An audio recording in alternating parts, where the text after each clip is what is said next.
The IELTS speaking test, it can feel like a total black box, right?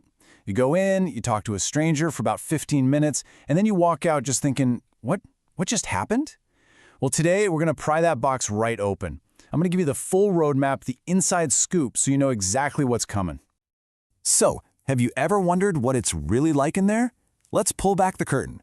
We are going on a full-on insider's tour of the whole thing, the structure, the flow, even the exact kind of questions you're going to face. I promise, by the time we're done here, it's not going to be a mystery anymore.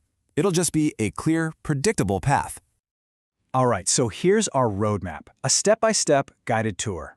Now, instead of thinking about this as one big, kind of scary test, I want you to picture it as a journey with 3 really clear stops. And each stop, well, it's designed to check out a different part of your communication skills. We're going to walk through this together step by step so you'll know exactly what's waiting for you at each destination. And here's the map itself. Simple, right? Step 1, the warm-up. Step 2, the solo talk. And Step 3, the deep dive. Each one has its own unique job. You've got the warm-up for your everyday chat, the solo talk for when you need to speak for a bit longer, and the deep dive for those bigger, more abstract ideas. See? It's a really clear path. Let's get started with Step 1. Okay, Part 1, the warm-up. This is your first stop on the journey, and really, it's designed to do exactly what it says, warm you up. It's pretty quick, just 4 to 5 minutes. The examiner's going to ask you about really familiar everyday stuff. The whole point is to check out your basic conversational skills and, honestly, just to help you relax and get comfortable. So, what kind of stuff are they going to ask you about? Well, think about things you know inside and out, like your hometown, your daily routine, what you like to read, your work, your studies, your hobbies. The main thing to get here is that these topics are super personal and familiar. Seriously, the examiner is not trying to trick you. They're just asking about your life, your experiences. You're literally the world's leading expert on you. And the questions are going to come pretty quickly in this friendly conversational way, just one after the other. So you might get something like, what do you like most about your hometown? And then, boom, they might switch it up to something like, is your daily routine different on weekends? Or maybe they'll ask, do you prefer ebooks or printed books, and why? The whole point is that these are really straightforward questions. They're just trying to hear you speak naturally. And remember, there is no right or wrong answer here. And just like that, our first stop on the journey is done. Okay, time for the next leg of the journey. Part 2, the solo talk. Now, this is where things shift a little bit. The format changes, and so does the skill they're looking at. Here, they're going to hand you a topic, and then the floor is all yours for a couple of minutes. It's your chance to show that you can organize your thoughts and just talk continuously. And the key to this whole section is something called a cue card. What is it? Simple. It's just a card the examiner gives you with a topic and some specific points you should talk about. It literally gives you everything you need. The whole idea is to take away any surprises and just give you a super clear framework for your talk. And the process here is dead simple. Step 1, you get the cue card. Step 2, you get exactly 1 minute, 60 seconds to prepare and jot down some notes. And then Step 3, you speak for about 2 minutes. That's it. You can think of it like a little mini presentation about something from your own life.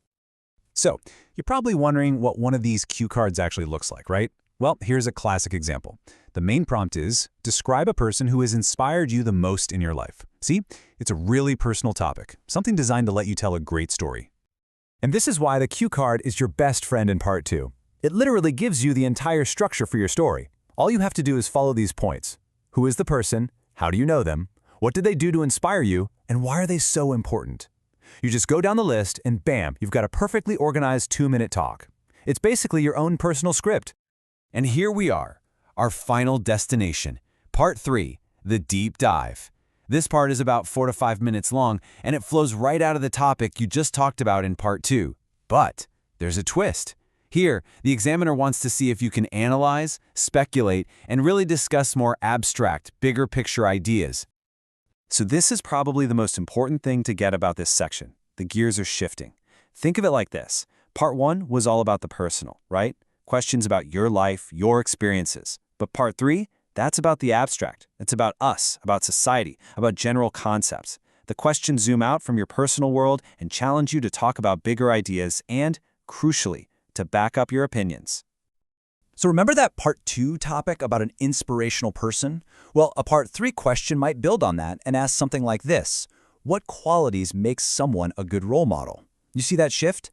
It's not about your specific role model anymore. It's about the idea of a role model in general. We're zooming out to that bigger picture I was talking about. And it can get even broader than that. The examiner might ask something like, in what ways can inspirational people change a community? Now you're really thinking about society and impact. And look, this is your chance to really shine, to show that you can handle these complex ideas and support what you're saying. This, right here, is the deep dive. And just like that, we've completed our tour of all 3 parts. So let's take a step back and look at the complete map one more time. Seeing how it all fits together is going to give you a really powerful game plan for test day. Okay, this little chart here puts everything in one place. It's the whole test at a glance. You can really see the journey, can't you? Part 1 is that 4 or 5 minute interview on personal topics to get you comfortable. Then Part 2 is your 3 or 4 minute solo talk, your personal story where you show off your structure. And finally, Part 3 is the 4 or 5 minute discussion where you get into those bigger, abstract ideas. This right here, this is your map legend. So, if you remember just one thing from all this, let it be this.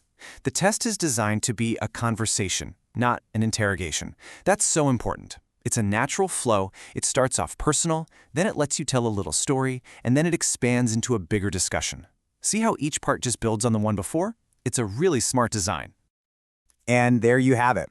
That is the complete roadmap of the IELTS speaking test. The black box is officially open. You've got the map, you know exactly where you're going, and you understand the terrain. So, now the only question left is, how are you going to chart your course?